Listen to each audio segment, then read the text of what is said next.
Before we start, let me be clear. I'm not here to convert anyone or convince you the world is ending tomorrow. We're simply examining what believers point to as evidence and letting you decide for yourself. Some of these connections might surprise you, others might seem like a stretch, but all of them are being discussed in religious communities worldwide. Sign number 7. Wars and rumours of wars. Let's begin with one of the most hauntingly familiar signs in the Bible: war. In the Gospel of Matthew, Jesus offered a warning that feels almost eerily tailored for our times. He said, "You will hear of wars and rumours of wars, but see to it that you are not alarmed. Such things must happen, but the end is still to come." These words, spoken nearly 2,000 years ago, have echoed through the centuries. And while some have dismissed them as vague or general, because, after all, war has always been part of human history, there is something unsettling about how they apply to the world we're living in right now. Not just in the existence of wars, but in the way they unfold, in the way we experience them, and in how deeply they now affect every corner of the globe. Yes, skeptics will say that wars are nothing new. From ancient empires clashing in the Middle East to the world wars of the 20th century, human history has always been written in blood. But what makes today different is not the presence of war, but the scale, the speed, the interconnectedness, and the psychological weight of it all. As of the year 2025, over 120 million people around the world have been forcibly displaced by war, persecution, famine, or environmental collapse. That's the highest number of displaced individuals since the end of World War II. From the Syrian civil war and the destruction of Gaza, to the horrors in Sudan, to the grinding conflict in Ukraine, to the exodus from Venezuela and Myanmar, the sheer volume of suffering is overwhelming. These are not isolated events, they are global emergencies overlapping and feeding off each other. In Europe, the war in Ukraine has not only destabilised an entire region, it has reignited Cold War-era fears and responses. Germany has reversed decades of post-war military restraint, pouring billions into defence spending. Poland has become one of the most heavily militarised nations in NATO. The alliance itself is expanding once more, even drawing previously neutral nations like Finland into its ranks. Old borders are beginning to feel like front lines again. And yet Ukraine is only one piece of the larger puzzle. Across the globe, tensions between nuclear superpowers are reaching historic highs. China's moves toward Taiwan are becoming more aggressive and more overt. Military exercises, airspace violations, and naval standoffs have become weekly events. North Korea continues to test ballistic missiles, some capable of reaching the continental United States, while Russia, backed into a corner, makes more frequent references to tactical nuclear options.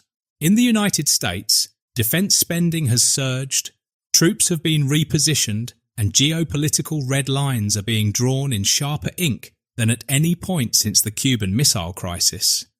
But perhaps the most unnerving part of Jesus' prophecy wasn't just about war, it was about the rumours of war. And this is where the modern world shows just how relevant those ancient words still are. We are the first generation in history to live under the constant psychological pressure of possible war. Not only are actual wars breaking out, but we are drowning in a sea of daily speculation, military predictions, and doomsday headlines. Social media, 24-hour news cycles, live streams, satellite leaks, and global surveillance have created a world where even the smallest skirmish or hostile word can instantly go viral. We no longer hear about war from history books or delayed reports. We watch it in real time. We dissect it. We obsess over it. And we dread what comes next. The questions that flood our screens every day are not fiction, they're forecasts. Is China preparing to invade Taiwan by 2027? Will Israel strike Iran's nuclear facilities before it's too late? Could the standoff between NATO and Russia trigger a third world war? Will artificial intelligence soon control military decisions with zero human oversight? These are not questions asked by fringe thinkers or conspiracy theorists. These are the headlines dominating mainstream outlets, the conversations happening in war rooms, and the scenarios being run by global leaders. For the first time, the average person is acutely aware of multiple global flashpoints all at once. The sheer anxiety of it is crushing, and that anxiety is justified, because unlike the world of the past, where it took weeks or months for wars to erupt and spread, today's world is wired for instant reaction. In 1914, it took nearly 2 months for the assassination of Archduke Franz Ferdinand to escalate into a full-blown world war. In today's age, a single tweet from a head of state, a hacked video, or a deepfake audio recording could trigger a military response within hours. Markets crash in minutes. Missiles move before confirmation. Whole countries prepare for war based on whispers in cyberspace. The speed of escalation is no longer measured in weeks, it's measured in keystrokes. And the battlefield itself has changed. Jesus' disciples could never have imagined the wars that take place not in deserts or oceans, but inside data centers. Cyber warfare has become one of the most dangerous and least understood threats in our time. It is silent, often invisible, but devastating. In 2024 alone, intelligence agencies reported thousands of attempted breaches into national defense systems, nuclear facilities, and hospital networks. In 2007, Estonia, a NATO member, was brought to a standstill by a Russian-backed cyber attack. In 2015, Ukraine's power grid was sabotaged digitally, plunging cities into darkness. And every major election cycle in the world now comes with warnings about deepfake propaganda, AI bots, and coordinated cyber strikes. This is a new kind of war, one without borders, without uniforms, and clear rules of engagement. We are living in an age of perpetual tension, a world armed to the teeth, saturated in fear, and connected in ways that amplify every threat, every rumour, and every strike. This is not just about war as an event, it's about war as an atmosphere, a condition, a global fever. The line between peace and conflict has blurred so completely that many would argue we're already living in World War III. It just hasn't been officially named. And that, to many believers, is exactly what Jesus was pointing to. Not a single war, not one battle, but a generation haunted by war's shadow, unable to escape its constant presence, surrounded by the noise of battle even when there is no gunfire. A generation that wakes up every day to rumours of war, watches war unfold in real time, feels war tightening its grip from all sides. It's not that war is new, it's that this kind of war, this kind of world, is. And to those who study biblical prophecy, that's more than history. That's a sign. And perhaps the clearest one yet. Sign number 6, pestilence and disease. In Luke chapter 21, verse 11, Jesus said, "There will be great earthquakes, famines, and pestilences in various places." For generations, people have read this verse as a vague forecast of hardship. But today, in a post-COVID world, it reads less like poetry and more like prophecy. If COVID-19 didn't jolt us awake to the reality of modern pestilence, what possibly could? It wasn't just a virus, it was a global collapse of normal life. Over 7 million deaths officially recorded, entire cities silenced, economies halted, borders closed, families torn apart. For nearly 3 years, the world lived in fear of a microscopic threat. And yet, according to both scientists and students of prophecy, COVID-19 was not the climax, it was only the beginning. Since the turn of the millennium, we've been living in what many now call the pandemic era.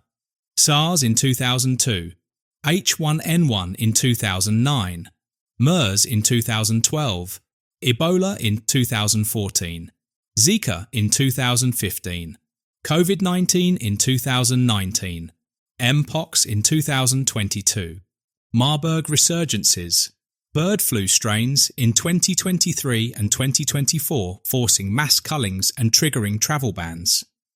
These are not random accidents. They are part of a growing pattern, a rhythm of disease that is quickening with each passing year. And this is where it gets disturbing. This isn't just about viruses. This is about the world changing in ways that almost invite plague. Climate change is reshaping the very ecosystems we rely on. As temperatures rise and seasons shift, the world is watching mosquitoes and ticks carry deadly diseases like dengue, malaria and Lyme into regions that never knew them before. Places once considered safe, Europe, Canada, parts of the US, are now seeing their first cases of illnesses once thought to belong only to tropical zones. Dengue outbreaks in southern Europe, malaria cases in Texas and Florida. The disease map is being redrawn in real time, but it's not just climate. Human expansion is another critical factor. We are tearing down forests and pushing into wild areas where viruses have long lived quietly in bats, rodents, and monkeys. When we encroach, they jump. COVID-19 is believed to have emerged from an animal host in a live market. Whether through direct contact or lab mishandling remains debated. But what's not debated is the trend. Scientists warn that zoonotic spillover, where diseases jump from animals to humans, is becoming more frequent, more aggressive, and more unpredictable. And in this age of speed, outbreaks no longer stay local. Global travel means a person can contract a novel virus in a remote village and be in Times Square before their fever even spikes. Disease doesn't need armies. It just needs a boarding pass. What makes this prophecy feel even more ominous is what's happening in our hospitals. Antibiotic resistance, once a fringe concern, is now a headline. The World Health Organization has declared antimicrobial resistance one of the top 10 threats to global health. We are witnessing the rise of so-called superbugs, infections that no longer respond to treatment. People are dying from routine surgeries, from minor wounds, from urinary tract infections, because the drugs that once saved lives have stopped working. In the words of one medical researcher, we are returning to a pre-antibiotic world, but with postmodern problems. And then there's the part that science fiction warned us about, man-made pestilence. In 2023, an international investigation revealed that multiple labs around the world, including in Russia, China, and even the US, are developing enhanced pathogens for defensive purposes, pathogens that could become bioweapons in the wrong hands. The line between research and risk is razor thin. With synthetic biology and CRISPR gene editing, it is now possible for a single person with a computer, lab access, and malicious intent to engineer a virus more deadly than anything nature has ever created. This isn't alarmism. This is the concern of Nobel laureates, Pentagon officials, and pandemic response teams who admit, behind closed doors, that we are just one accident, or one act of terror, away from catastrophe. Biblical pestilence was never described as a single outbreak. It was a pattern, waves of plague, recurring in intensity and scope, breaking the illusion of safety. And that's exactly what we're living through now. It's not just the diseases themselves, it's the frequency, the speed, the unpredictability, the inability of the world's greatest systems to contain them. It's the way each new outbreak seems more complex, more stubborn, and more disruptive than the last. Even secular scientists, those who have no interest in prophecy, now refer to this as the pandemic age. Think about that. We have entered an era so defined by sickness that it has earned its own name. What was once the background noise of medical journals is now front-page news. The next pandemic is not a question of if, but when. And what will it be? Will it be airborne? Will it kill quickly or linger for years? Will it be natural or designed? This is not just about human suffering. This is about a world trembling under the weight of its own systems. A world where modern medicine, science, travel, technology, and environment, all the things we once celebrated, are now contributing to the spread of death. It's a world that feels more and more like the one Jesus described, a world marked by the pestilences of the end. And so, the question isn't whether disease is real, we all know it is. The question is whether this rhythm of pestilence is just a dark chapter in global history, or whether it is the shadow of something far greater drawing near. Sign number 5. Natural disasters and climate extremes. And there will be signs in the sun, in the moon, and in the stars. And on the earth distress of nations, with perplexity, the sea and the waves roaring. For much of history, such warnings have felt abstract, distant echoes from an ancient world. But today, they read like daily headlines. All you have to do is turn on the news, or scroll your phone for a few minutes, and you'll see it. Another flood, another heat wave, another drought, another wildfire. At first, it seems like the world has just become better at reporting these things. But that's not the full story. We aren't just hearing about more disasters. We're experiencing them, more often, more violently, and with consequences that feel harder and harder to recover from. According to the EMDAT International Disaster Database, the number of climate-related disasters has tripled over the last 30 years. And these aren't just storms or tremors. They are record-shattering events that are reshaping lives, economies, and entire ecosystems. Earthquakes, for instance, have always been a part of the Earth's natural process, but the human risk has never been higher. In 2023, a magnitude 7.8 earthquake struck Turkey and Syria, killing more than 50,000 people and displacing millions. What made it so deadly wasn't just its strength, but how many people lived in harm's way. In 2025, more than 1 billion people worldwide live in seismically active zones. Urban expansion, poor infrastructure, and dense populations mean that even moderate quakes now result in massive humanitarian disasters. The ground hasn't changed, but the stakes have. Extreme weather, however, is where the shift becomes undeniable. We are now witnessing the kind of weather events that meteorologists once labelled once in a century, happening every few years. In 2023, Phoenix, Arizona, endured 31 consecutive days above 110 degrees Fahrenheit, shattering every previous heat record. The Mediterranean saw deadly heat domes that claimed thousands of lives. India and China both reported heat waves so intense that asphalt melted and railways buckled. Meanwhile, Antarctica recorded an alarming temperature anomaly of over 40 degrees above normal. These aren't blips, they're warnings.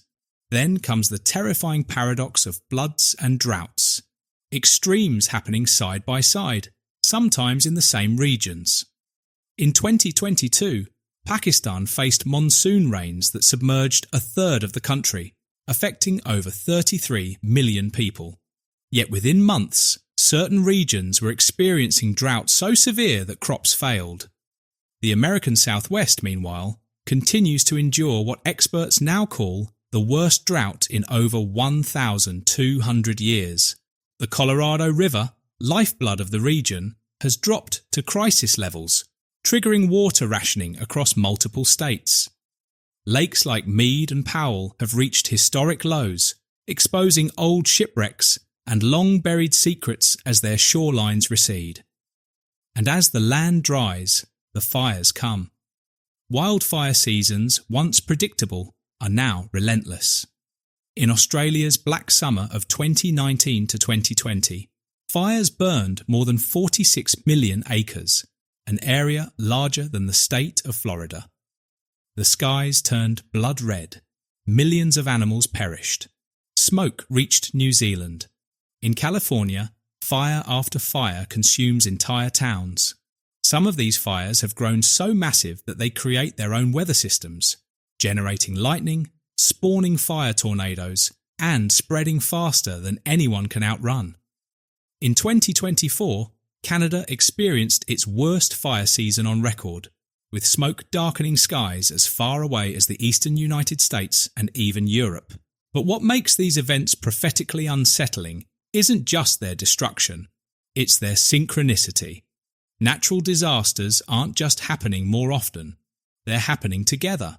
Floods here, fires there, earthquakes in one place, hurricanes in another. All converging, all escalating, all happening at once. Some end times believers also point to signs in the skies, what Luke calls fearful events and great signs from heaven. And here too, the heavens have been busy. In 2024, a rare total solar eclipse crossed North America, stirring renewed prophetic discussions. Unusual auroras, driven by heightened solar activity, are being seen in places far from the poles. Meteor storms and fireballs have become a frequent presence in the skies, sometimes captured live on social media. And now we live with another strange celestial problem: the growing crisis of space debris. Thousands of satellites orbit Earth, some operational, others broken, and collisions are becoming increasingly likely. In 2025, a defunct satellite exploded in low Earth orbit, creating a debris field that threatened communication systems worldwide. Some interpreters even link these events to biblical imagery, stars falling from heaven, not as fire from the skies, but as man-made fragments crashing down in fiery trails. All of this raises the same question. Are we just seeing the natural result of a changing planet, or are we witnessing the signs of something bigger? Even secular climate scientists now speak in terms that once belonged only to pulpits. Words like unprecedented, irreversible, and catastrophic have become part of the climate vocabulary. Reports warn that tipping points, such as the collapse of the Greenland ice sheet or the shutdown of Atlantic Ocean currents, may be approaching faster than previously thought. And with every disaster, there is a deeper ache, a mounting tension. The earth groans, the skies signal, and humanity feels more fragile than ever before. Whether you see it as the consequence of climate change, the fulfillment of prophecy, or the culmination of both, one thing is certain. Our planet is speaking, and it's not whispering anymore. It's shaking, burning, flooding, and warning. And many believe the world Jesus described, marked by fearful events and great signs from heaven, is no longer just a future vision. It's the world we're already living in. Sign number 4, economic instability and inflation. When he opened the third seal, I heard the third living creature say, "Come and see." So I looked, and behold, a black horse, and he who sat on it had a pair of scales in his hand. And I heard a voice amid the 4 living creatures saying, "A quart of wheat for a denarius, and 3 quarts of barley for a denarius, and do not harm the oil and the wine." Revelation 6:5-6. This haunting vision from the book of Revelation has long been interpreted as a portrait of economic breakdown and runaway inflation in the final days. In the ancient world, a denarius represented a full day's wage. In this prophecy, the price of survival is no longer measured by abundance, but by desperation.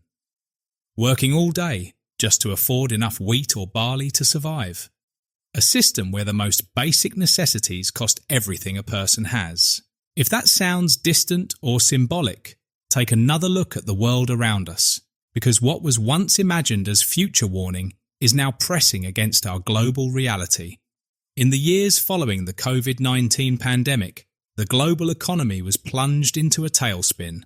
What began as supply chain disruptions quickly morphed into a far deeper crisis. In 2022 and 2023, inflation surged to levels not seen in more than 40 years. Countries that once boasted financial stability, like the United States, Germany, and the UK, faced price hikes on basic goods that shocked their citizens. Gas, groceries, electricity, everything became more expensive. In Argentina, inflation passed 100%.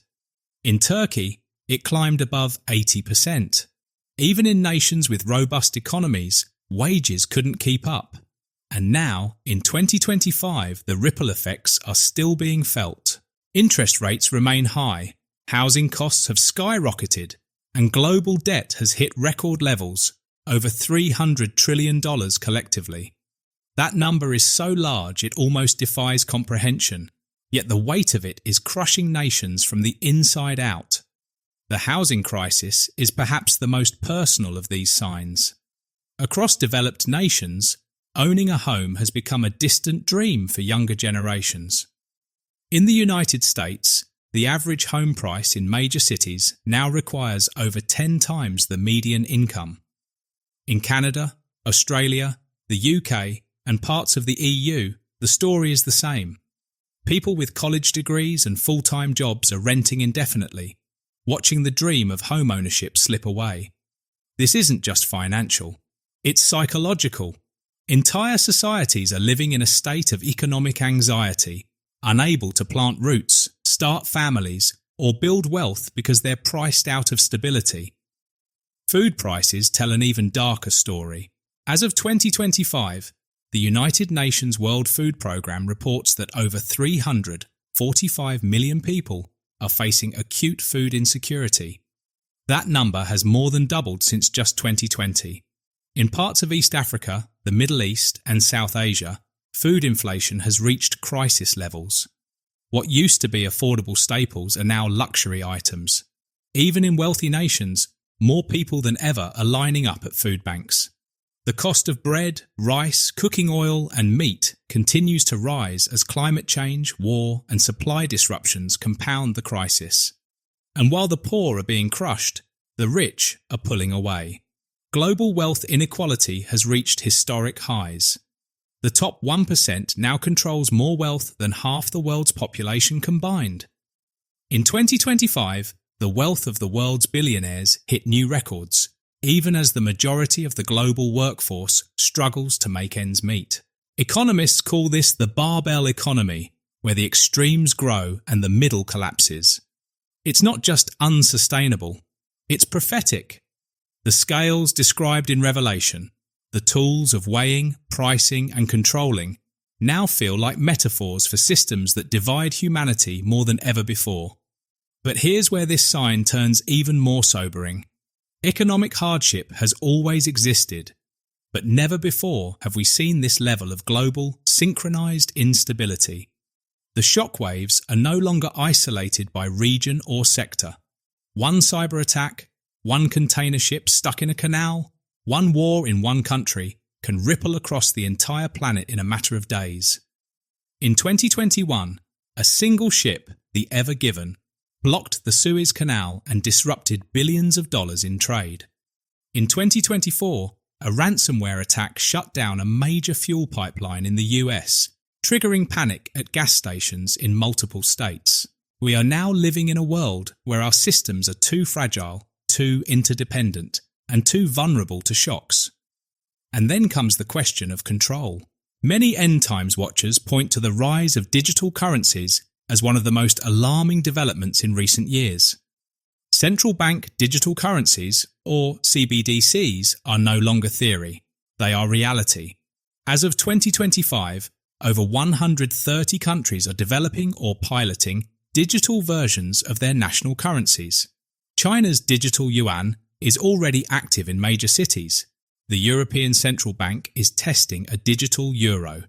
The United States Federal Reserve has accelerated its research into a digital dollar.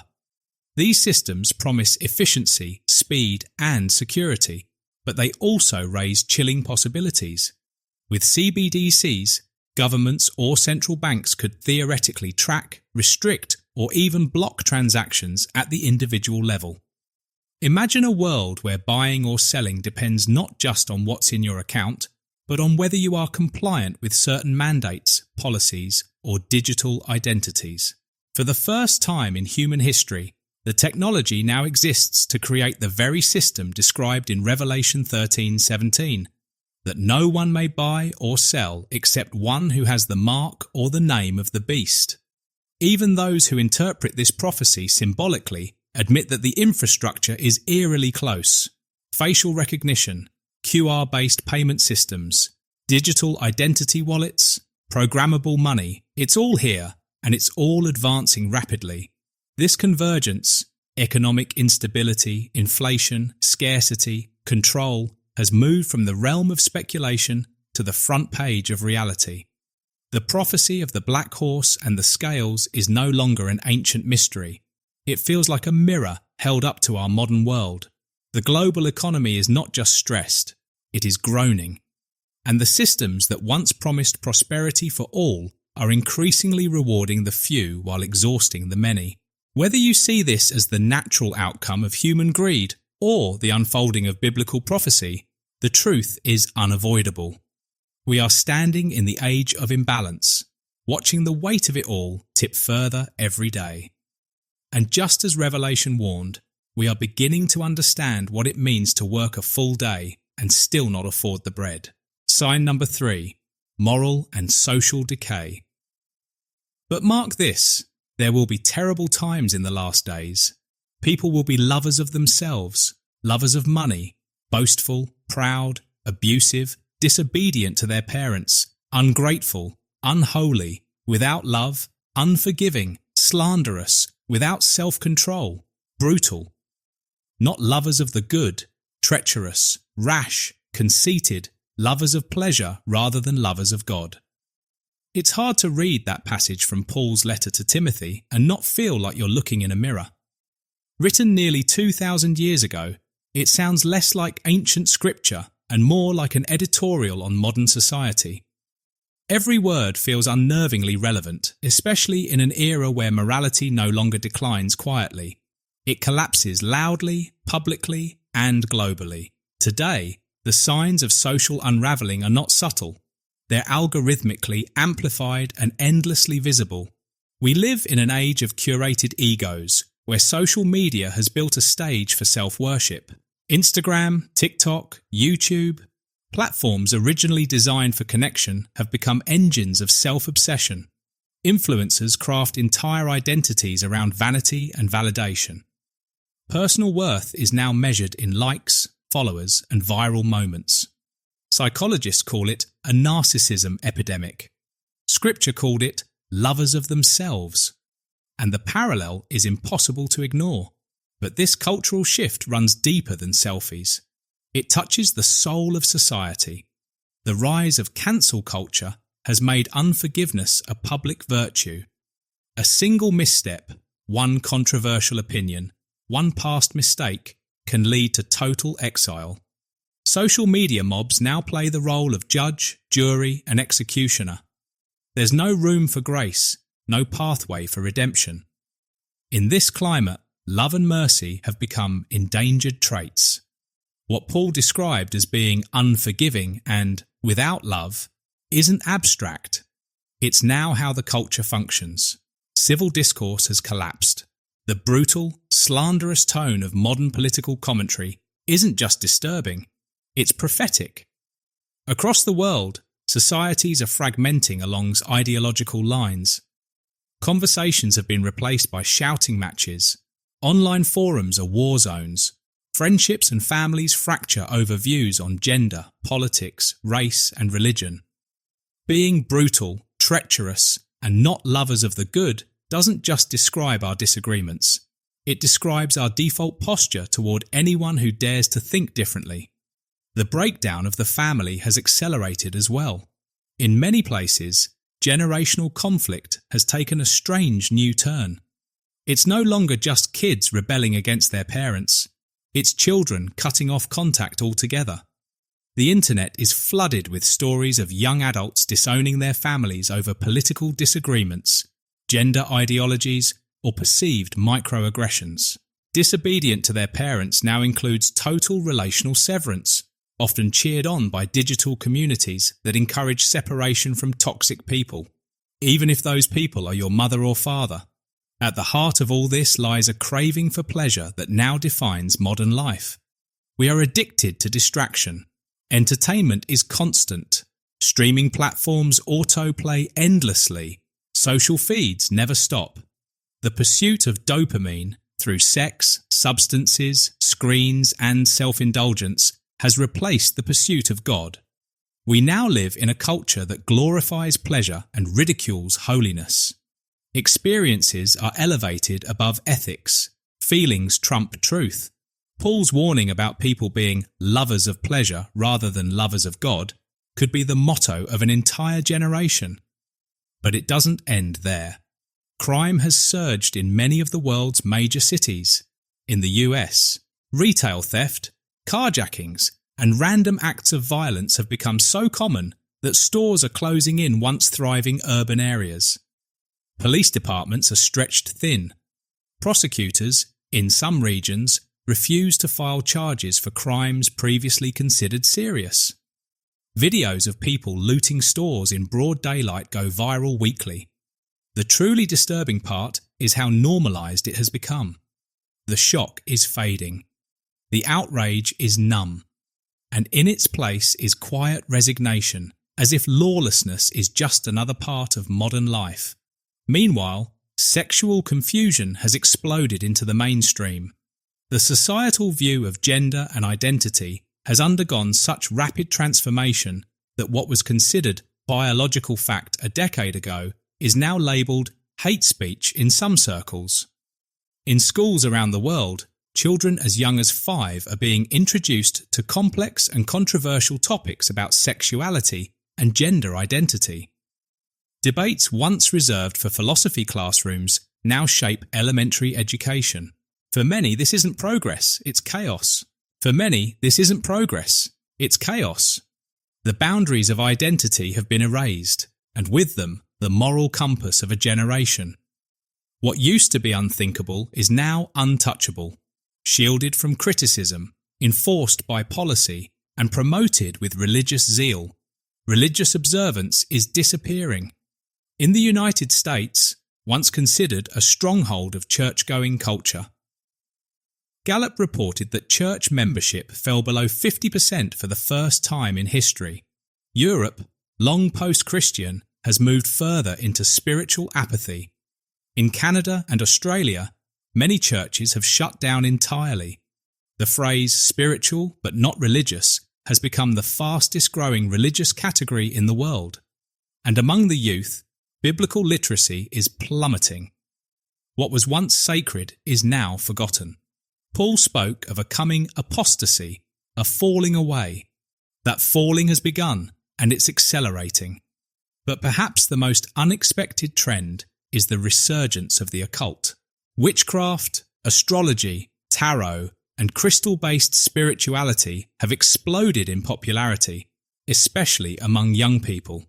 TikTok is filled with baby witches performing rituals on camera.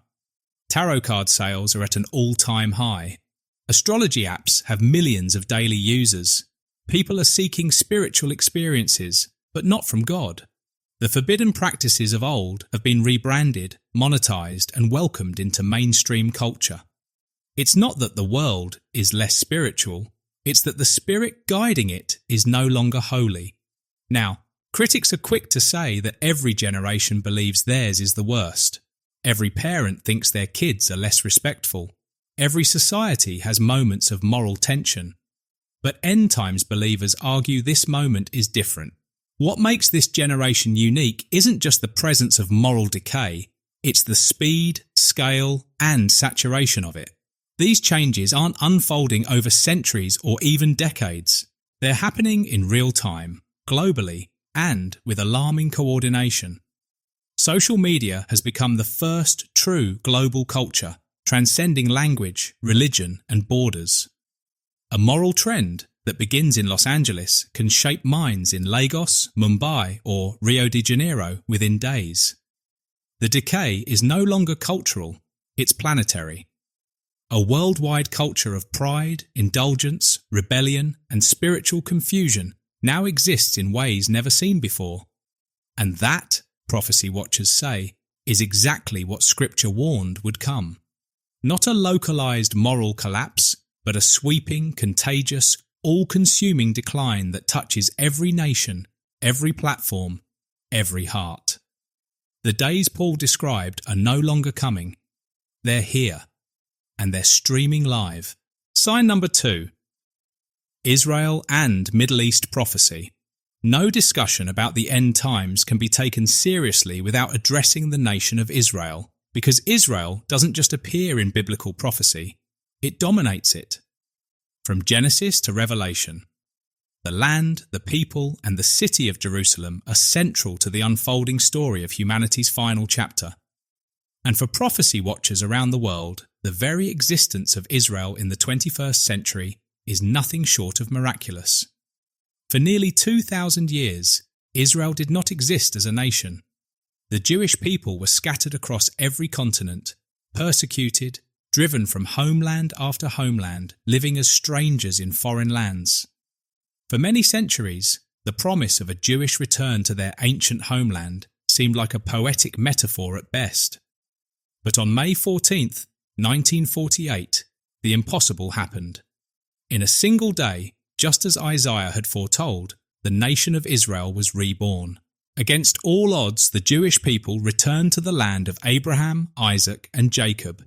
And in that moment, the dry bones of Ezekiel's vision began to rattle.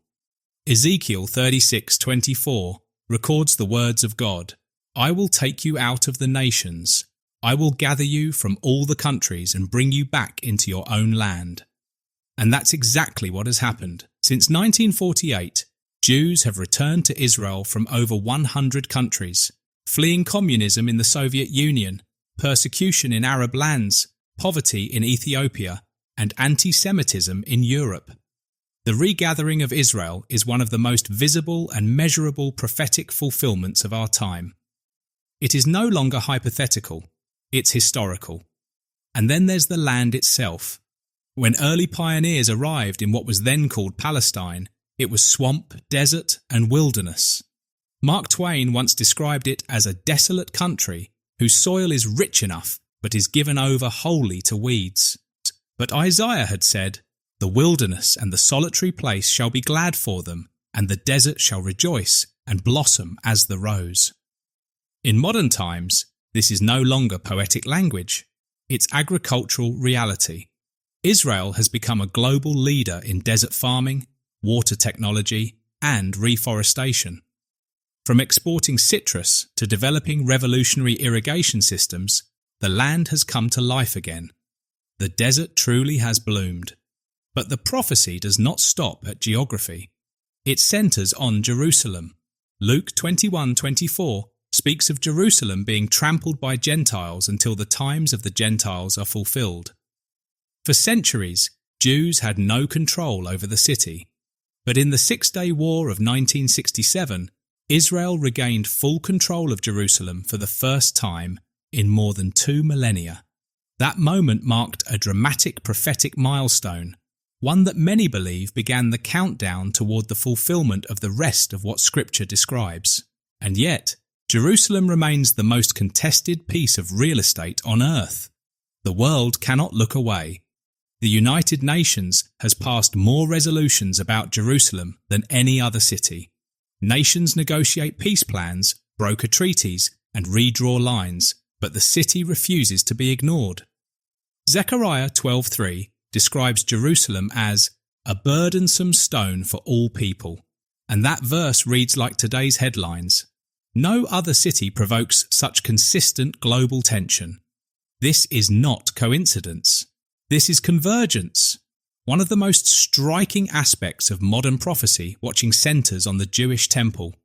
Though no physical temple stands on the Temple Mount today, efforts to rebuild it are intensifying. The Temple Institute in Jerusalem has recreated over 70 of the sacred vessels required for temple worship: golden menorahs, priestly garments, silver trumpets, all prepared to biblical specifications. Even more fascinating is the growing effort to breed a pure red heifer, required for the purification rituals laid out in Numbers 19. As of 2025, multiple candidates have been bred and sent to Israel for observation. For many believers, this signals that preparations for a third temple are no longer symbolic, they're literal and active. Meanwhile, the prophecies of Ezekiel chapters 38 and 39 describe a future war in which a coalition of nations descends upon Israel. Ancient names like Gog, Magog, Persia, and Cush are interpreted by many scholars as modern-day Russia, Iran, Turkey, Libya, and other regional powers. And what do we see today? Russia and Iran, two nations specifically named are deeply allied in both military and economic strategy. Iranian troops have fought alongside Russian forces in Syria. Tehran continues to arm Hezbollah in Lebanon and Hamas in Gaza. And Iran's nuclear ambitions remain one of the greatest existential threats to Israel's security. In 2025, the threat has reached a boiling point. International talks have stalled. Enrichment levels have surpassed thresholds once considered red lines.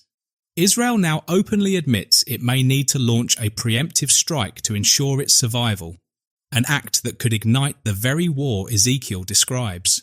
And yet, even amid these hostilities, the prophetic landscape has shifted again. The Abraham Accords, signed in 2020 between Israel, the UAE, Bahrain, and later joined by Morocco and Sudan, marked a stunning breakthrough. After generations of war and animosity, Arab nations have begun normalizing ties with Israel. Trade is flourishing, flights are operational, diplomatic embassies have opened. Many believe these peace deals may set the stage for the kind of temporary stability required before a sudden war breaks out. Just as Paul said in 1 Thessalonians 5:3, while people are saying peace and safety, destruction will come on them suddenly. And technology has caught up with prophecy in ways the ancients could never have imagined. The book of Revelation describes fire falling from heaven, the entire world witnessing singular events, and a system that regulates who can buy or sell. In ancient times, such ideas were mystical, but in our modern era, they're not only plausible, they're operational. Precision missile strikes, worldwide satellite coverage, live broadcasts, global surveillance, financial systems that already function with the push of a fingerprint or a face scan. The tools that once belonged only to divine imagination now sit in our hands. So what makes this moment unique? It's not just that Israel exists again. It's not only that it is surrounded by hostile nations. It's not merely that nuclear threats and regional instability are rising. It's that all of it is happening at once, in the very region the Bible said would one day set the stage for the final unfolding of history, the rebirth of a nation, the regathering of a people, the conflict over Jerusalem, the threats from Persia, the calls for peace, the preparations for a temple. It's all converging, and all of it centres on one tiny sliver of land no bigger than the state of New Jersey. For those who take prophecy seriously, Israel is not just a nation. It is a timepiece. A spiritual clock is ticking louder by the day, and according to that clock, the hour is far later than most realise. Sign number 1, knowledge and technology explosion. But you, Daniel, shut up the words, and seal the book until the time of the end. Many shall run to and fro, and knowledge shall increase. Over 2.5 millennia ago, the prophet Daniel was given a vision so advanced, so futuristic, that it had to be sealed until the appointed time. He was shown a world unlike anything he could comprehend. A world not of parchment scrolls and horse-drawn chariots, but a world of lightning-fast movement and exploding knowledge. A world where people would run to and fro, and where knowledge would multiply at a pace so breathtaking it would leave entire generations behind. That time, many now believe, is no longer coming. It's already here. Let's begin with knowledge, because what we're witnessing is not merely an increase, but a detonation. In 1945, at the end of World War II, human knowledge was doubling roughly every 25 years. By the 1980s, it was every 12 years. Today, in 2025, knowledge in some sectors, like biotechnology, AI, and data science, is doubling every 12 hours. Think about that. The collective knowledge of the human race is growing faster than any single human or institution can contain. The information generated in the last 24 months alone has surpassed all that was created from the dawn of civilization until the year 2000. This is not evolution. It's acceleration. Artificial intelligence has crossed thresholds once reserved for science fiction. In just the last few years, AI has learned to write books, paint museum-worthy art, compose music, mimic human speech with perfect realism, and pass professional exams once thought impossible for machines. GPT models can now conduct medical diagnostics, draft legal contracts, write software, and analyze complex data in seconds. In 2025, AI is no longer a tool. It is a collaborator, a creator, and in some cases, a replacement. Experts now speak of a technological singularity, a moment when AI could surpass human intelligence altogether, forever changing what it means to be human. And then there's genetic engineering. With CRISPR and next-gen gene editing tools, scientists can now rewrite the code of life with surgical precision. Human embryos can be edited to eliminate genetic diseases, create designer traits, or even enhance physical or intellectual performance. The line between curing disease and playing God is now razor thin. In China, gene-edited babies have already been born. In Silicon Valley, billionaires are funding companies whose sole mission is to delay or even conquer death. Some predict that by 2030, we may see the first generation of humans who can live well beyond 150 years. Immortality, once the subject of ancient myth and biblical warning, is now being approached as a research goal. In space, the future is arriving even faster than we imagined. Private companies, led by figures like Elon Musk and Jeff Bezos, have made space travel routine.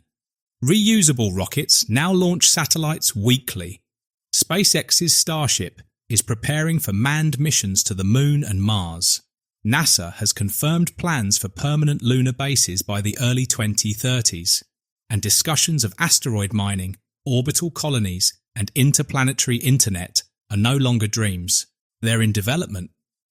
Humanity, for the first time in history, is preparing to become a multiplanetary species. Daniel's vision also foresaw people running to and fro. In the ancient world, most people lived and died within 20 miles of their birthplace. Today, we hop continents in a single day.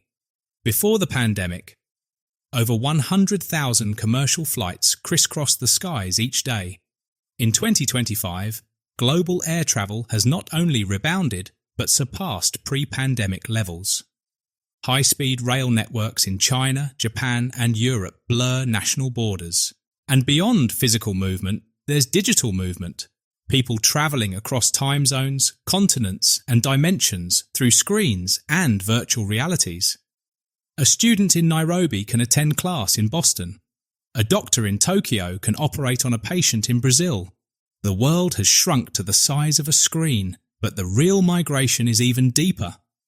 Humanity is in motion like never before. Over 280 million people now live outside the country of their birth, according to the United Nations. Climate refugees, war refugees, economic migrants, and digital nomads are reshaping demographics at breakneck speed. Language barriers are dissolving through instant AI translation. Cultural boundaries are fading. And as people move, ideas move faster, transforming morality, politics, and religion with dizzying speed. And yet, perhaps the most prophetically chilling aspect of our modern world isn't just what we know or where we go. It's how closely we're being watched while doing it. Surveillance technology has reached levels that would terrify Orwell. Facial recognition cameras are embedded in city streets, airports, and even stores. Biometric scanners track our fingerprints, retinas, and voices. GPS systems follow our every move. Our phones know where we are. Our apps know what we think. Governments and corporations have the power to monitor every purchase, every message, every keystroke. In some cities, digital social credit systems already exist, rewarding citizens for compliant behaviour and punishing dissent. The world is being wired for control, and the infrastructure for global surveillance, the very idea that no one can buy or sell without permission, is already here. Meanwhile, global communication has become so instantaneous, so universal, that for the first time in history, prophecy like Revelation 11, where the whole world witnesses a single event, makes total sense. A war, a miracle, a death, a resurrection, streamed to billions in real time across every device in every language. What once seemed impossible now happens every day. We don't just consume news, we witness it, live, raw and unfiltered. And still, the frontier pushes forward. Quantum computing, once theoretical, is rapidly becoming a reality. These machines can solve problems that would take current supercomputers centuries. They operate on principles that seem more like magic than mathematics, simultaneously holding multiple states, breaking encryption, and modelling atomic-level realities. The power they represent is staggering. Entire fields of science and defence will be reshaped in their wake, and with them, the potential for global transformation, or global control, reaches new heights. Prophecy watchers are not claiming that these advances are evil in themselves. Rather, they recognise a deeper pattern. Scripture described a world where knowledge would multiply, movement would accelerate, and global systems would emerge capable of managing, watching, and even controlling all of it. That world was unimaginable 2,000 years ago, but that world is ours now. We are the generation standing in the shadow of Daniel's sealed scroll. We are the ones watching the seal break open as knowledge floods the earth and humanity rushes headlong into the future, faster, smarter, and more vulnerable than ever before. What seemed symbolic is now literal, what sounded poetic is now technological, and what once felt far away has already arrived. So there we have it. 7 major signs that millions of people believe indicate we're living in prophetically significant times. From global conflicts and natural disasters to technological breakthroughs and moral changes, the convergence of these factors creates a unique historical moment. Now, are these actually signs of the end times, or are they simply the natural progression of human civilization and coincidental historical circumstances? That's ultimately a question each person has to answer for themselves. What's undeniable is that we're living through a period of unprecedented change across multiple dimensions of human experience simultaneously. Whether you interpret this through a religious lens or view it as purely secular developments, these are certainly interesting times to be alive. The key takeaway? Stay informed, think critically, and don't let fear drive your decisions, whether that fear is of divine judgment or human catastrophe. History shows us that humanity has survived many periods that seemed like the end of the world, and we've often come out stronger on the other side. Thanks for watching, and remember, whether these are signs of the times or just signs of our times, the best thing we can do is treat each other with kindness and work together to build a better world for future generations.